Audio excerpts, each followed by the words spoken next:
Hi friends, ഞാനിപ്പോൾ വിഭവസമൃദ്ധമായ ഒരു സദ്യ കഴിക്കുകയാണ് കേട്ടോ. വെറും സദ്യയല്ല, 2 തരം പായസമൊക്കെ കൂട്ടിയുള്ള ഒരു സദ്യ. അപ്പോൾ ഇത് എവിടെയാണെന്നും എന്താണ് പ്രോഗ്രാം എന്നുള്ളതൊക്കെ നമുക്ക് നോക്കാം. അതിനു മുൻപ് ചാനൽ ആദ്യമായിട്ട് കാണുന്നവരാരെങ്കിലും ഉണ്ടെങ്കിൽ സബ്സ്ക്രൈബ് ചെയ്തൊന്ന് കൂട്ടാക്കാനും മറന്നു പോകരുത്. വിശാഖപട്ടണത്തുള്ള ശ്രീനാരായണ ഗുരു ദർശനവേദിയുടെ ഈ വർഷത്തെ ശ്രീനാരായണ ഗുരു ജയന്തി ഇക്കഴിഞ്ഞ ഞായറാഴ്ച, അതായത് 2024 ആഗസ്റ്റ് 25 രാവിലെ 9:30 മുതൽ വിശാഖപട്ടണം ഗാജിബാക്കയ്ക്കടുത്തുള്ള അഗ്നികുല ക്ഷത്രിയ കലാക്ഷേത്രത്തിൽ വെച്ച് നടത്തുകയുണ്ടായി. ഈ വർഷം, അതായത് കൊല്ലവർഷം, ചിങ്ങമാസത്തിലെ ചതയം തിരുവോണത്തിന് മുന്നേ വരുന്നു. ശ്രീനാരായണ ഗുരുവിൻ്റെ 170-ാം ജന്മദിനം ആഗസ്റ്റ് 20 ആയിരുന്നു. 20 പ്രവാസികളായ നമുക്ക് അവധി ദിനമല്ലാത്തതിനാൽ ആഗസ്റ്റ് 25 ഞായറാഴ്ച ദിവസം ആഘോഷിക്കാൻ തീരുമാനിച്ചു. സദ്യക്കുള്ള പച്ചക്കറി അരിയിലൊക്കെ തലേ ദിവസം തന്നെ ചെയ്തു വെച്ചിട്ടുണ്ടായിരുന്നു. അപ്പോൾ തലേ ദിവസത്തെ വീഡിയോ ഞാൻ പിന്നീട് അപ്ലോഡ് ചെയ്യാം കേട്ടോ. ക്ഷണിക്കപ്പെട്ട അതിഥികളെ ഭദ്രദീപം തെളിയിക്കാനായി വേദിയിലേക്ക് സ്വാഗതം ചെയ്ത ശേഷം ശ്രീമതി കലാ എസ് പിള്ള ആലപിച്ച ദൈവദശകം പ്രാർത്ഥനയോടെ പബ്ലിക് മീറ്റിംഗിന് തുടക്കം കുറിച്ചു. അതിമനോഹരമായ കൾച്ചറൽ പ്രോഗ്രാമും ഉണ്ടായിരുന്നു. പാട്ട് ഡാൻസും കേട്ട് അടിപൊളി പ്രോഗ്രാമായിരുന്നു. അപ്പോൾ വീഡിയോ തുടർന്ന് കാണുക. വിശാഖപട്ടണം ശ്രീനാരായണ ഗുരു ദർശനവേദി സെക്രട്ടറി ശ്രീമാൻ VP ഷാജി എല്ലാവർക്കും സ്വാഗതം പറഞ്ഞ ശേഷം അധ്യക്ഷത വഹിക്കുന്നതിനായി പ്രസിഡന്റ് PG മോഹൻകുമാറിനെ ക്ഷണിക്കുകയുണ്ടായി. പ്രസിഡന്റ് അധ്യക്ഷ പ്രസംഗത്തിലൂടെ എല്ലാവരെയും അഭിവാദ്യം ചെയ്ത ശേഷം ഗുരുജയന്തി ആശംസകൾ അർപ്പിച്ചു. തുടർന്ന് ഇവിടെയുള്ള എതിരുവാണിപ്പാലം ഗ്രാമ പ്രസിഡന്റായ ശ്രീമാൻ ശ്രീനിവാസ റാവു അവർകളെ ആശംസകൾ അറിയിക്കാനായിട്ട് ക്ഷണിച്ചു. ഇപ്പോൾ നമ്മൾ കാണുന്നത് ക്ഷണിക്കപ്പെട്ട അതിഥികളോടൊപ്പം ഭദ്രദീപം തെളിയിക്കുന്നതാണ്.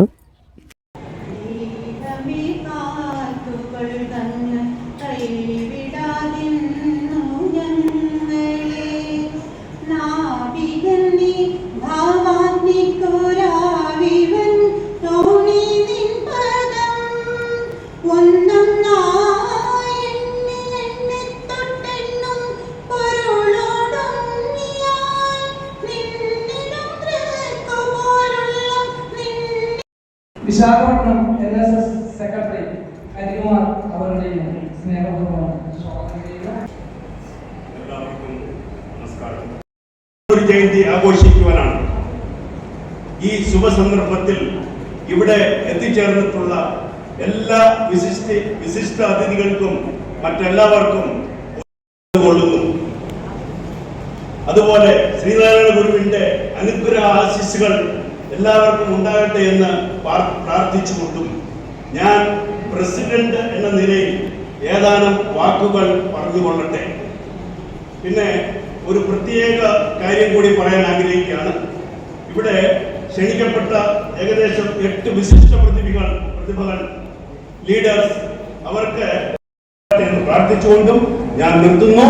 നന്ദി, നമസ്കാരം. ഓം ശ്രീനാരായണ പരമഗുരവേ നമഃ.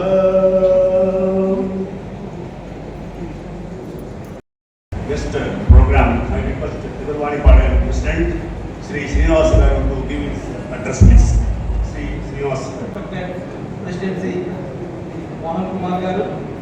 വിശാഖപട്ടണം ശ്രീനാരായണ ഗുരു ദർശന വേദിയുടെ അധ്യക്ഷൻ എൻ്റെ പ്രിയ സുഹൃത്ത് ശ്രീമാൻ PG മോഹൻകുമാർ, വേദിയിലും സദസ്സിലും ഇരിക്കുന്ന മഹത്വ വിഷു പോലുള്ള ആഘോഷങ്ങൾ ആഘോഷിക്കുന്നതിന് വേണ്ടിയും പല സംഘടനകളുടെ നേതൃത്വത്തിലും വസ്ത്രവും നമുക്ക് വേണ്ടുന്നതെല്ലാം കേവലമായ അന്നവും വസ്ത്രവും മാത്രമല്ല, മനുഷ്യന്റെ അടിസ്ഥാനപരമായ ആവശ്യങ്ങളൊക്കെയും നിവർത്തിച്ചു തരുന്ന നമ്മൾ CH മുസ്തഫ മൗലവിയുടെ പ്രഭാഷണമാണ് നമ്മളിപ്പോൾ കേട്ടത്. ഗുരുവിന്റെ ദർശനങ്ങളെ മുഖ്യ പ്രഭാഷണമായിട്ട് അവതരിപ്പിച്ചു. മുസ്തഫ മൗലവിയുടെ പ്രഭാഷണം അക്ഷരാർത്ഥത്തിൽ ഗുരുവിന്റെ ദർശനങ്ങളെ സാധാരണക്കാർക്ക് മനസ്സിലാകുന്ന ഭാഷയിൽ വളരെ ലളിതമായിട്ട് വിവരിക്കുകയുണ്ടായി. 10നും +2നും ഒക്കെ കൂടുതൽ മാർക്ക് വാങ്ങിയ കുട്ടികൾക്കായിട്ടുള്ള സ്കോളർഷിപ്പ് വിതരണമാണ് നമ്മളിപ്പോൾ കാണുന്നത്. കേരള സാഹിത്യ അക്കാദമിയുടെ 2023 ഏറ്റവും മികച്ച യാത്രാ വിവരണത്തിന് അവാർഡിന് അർഹമായ ആംചോ ബസ്തർ എന്ന ബുക്ക് രചിച്ചത് വിശാഖപട്ടണത്തുള്ള മലയാളിയായ ശ്രീമതി നന്ദിനി മേനോനാണ്. ശ്രീമതി നന്ദിനി മേനോനെ ഈ വേദിയിൽ ആദരിക്കുകയുണ്ടായി. എല്ലാവരും എല്ലാവർക്കും നമസ്തേ. വിശാഖപട്ടണം മലയാളികളുടെ അഭിമാനമായ എഴുത്തുകാരി ശ്രീമതി നന്ദിനി മേനോനെ കുറിച്ച് രണ്ടു വാക്ക് പറയാതിരിക്കുന്നത് ശ്രീനാരായണ ദർശനവേദി ആദരിക്കുന്ന ഈ വേളയിൽ അനൗചിത്യമാവും.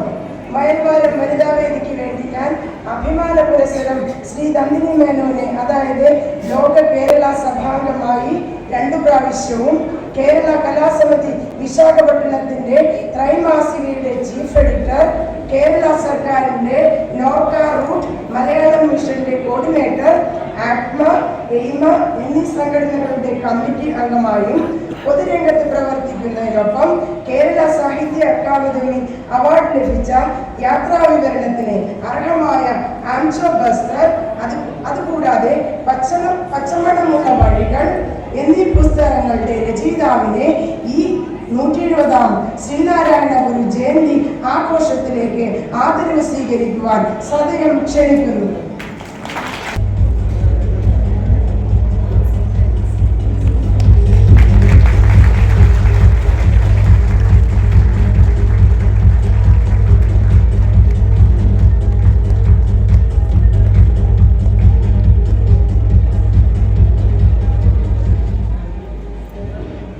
Now I request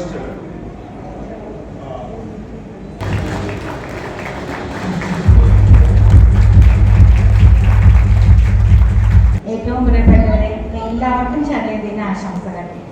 ലോകഗുരുവിന്റെ ജന്മദിനത്തിൽ ഈ വേദിയിൽ ഇങ്ങനെ നിൽക്കാൻ സാധിച്ചത് ഒരു വലിയ ഭാഗ്യം. പ്രത്യേകിച്ച് ഇന്ന് നമ്മളൊരു പ്രാർത്ഥനാ ഗീതം കേട്ടല്ലോ, നമ്മുടെ പ്രിയങ്കരിയായ കല പാടിയത്. അപ്പൊ നമ്മുടെ ശീലം കൊണ്ടോ ശീലക്കേടുകൾ കൊണ്ടോ പ്രാർത്ഥന എന്നൊക്കെ പറയുമ്പോൾ നമ്മുടെ മനസ്സിൽ വരുന്ന ഒരു തരം ചിന്തകളുണ്ട്. അത് അഭ്യർത്ഥനയാണ്, ആവലാതികളാണ്, കൂടുതൽ കിട്ടാനുള്ള നമ്മളുടെ പ്രാർത്ഥന എന്ന് പറയുമ്പോൾ തന്നെ അതാണ് കൂടുതൽ എനിക്ക് കിട്ടാൻ, കൂടുതൽ എന്നിലേക്ക് വരാൻ, എനിക്കിതില്ലല്ലോ എന്ന ആവലാതിയും ചേർത്തുള്ള അഭ്യർത്ഥനകളാണ്.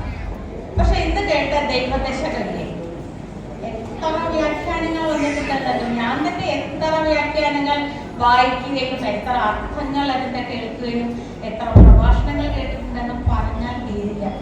ഇതിനെല്ലാത്തിനും ഉപരി ഇന്ന് ഇവിടെ സംസാരിച്ച ഗംഭീരമായ ഒരു പ്രഭാഷണം നമുക്കായിട്ട് ഇന്നിവിടെ കാഴ്ചവെച്ച ശ്രീമാൻ മുസ്തഫ മൗലവി അവരുടെയും ഇഴപിരിച്ചുള്ള അദ്ദേഹത്തിന്റെ അർത്ഥതലങ്ങൾ നമുക്കായി പറഞ്ഞു തന്നത് സുകുമാരഴിക്കോട്, പ്രത്യേകിച്ച് യാതൊരു വിശേഷണങ്ങളും ഇല്ലാതെ തന്നെ പറയാം, പ്രൊഫസർ സുകുമാർ അഴീക്കോട് പറഞ്ഞു, ഒരിക്കലും എനിക്ക് വഴങ്ങാത്ത 10 വരികൾ. ഒരിക്കലും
മധുര സ്നേഹം തരംഗിണിയാ, മധുര സ്നേഹം തരംഗിണിയാ ഉത്ഭവിച്ചു അമ്മയാം താഴ്വര തന്നെ വളർന്നു.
നിധ മകരേ സരിഗമ രഗമ ഗമമഗ മമദനിരേ നിസ സനി നിധ ദവരേ നിസ സനി നിധ ദവ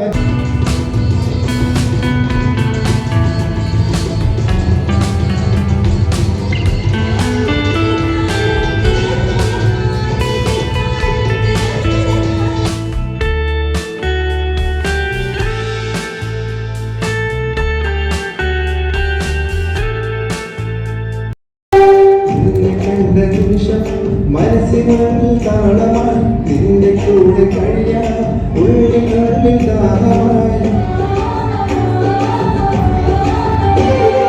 എനിക്കിനാവിലെന്നും വിരുന്നു വന്ന പ്രാണനെ ഒന്ന് കാണാൻ കൊതിയാൻ ഓടി വന്നതാണ് ഒരു കാലമെങ്കിലും ഒരു നേരമെങ്കിലും നീ കൂടെ ഉണ്ടെങ്കിൽ എന്തൊരു കുടിയാ എന്നാശ തീർക്കാൻ എൻ മാറി ചായ നീ കൂടെ ഉണ്ടെങ്കിൽ എന്തൊരു സുഖമാ ചക്കര ചുണ്ടിൽ തേച്ചു വച്ചൊരു പുഞ്ചിരി എന്നിഴിക്കോട് നോക്കി നിന്നൊരു സുന്ദരി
ചന്തത്തിനൊട്ടും കുറവില്ല പെണ്ണെ ചന്ദനപ്പൂമയിലേ ചന്ദന പൊട്ടിഞ്ചെ പെണ്ണെ വട്ടം കുറഞ്ഞാലും ചന്തത്തിനൊട്ടും കുറവില്ല ചന്ദനപ്പൂമയിലേ ആശയ്ക്കൊരാശയ്ക്കായി പെണ്ണെ കാണണമെന്നുണ്ട് രണ്ട് മനസ്സാണ് പുന്നാരമോ എന്റെ ഇടക്കിളിയേ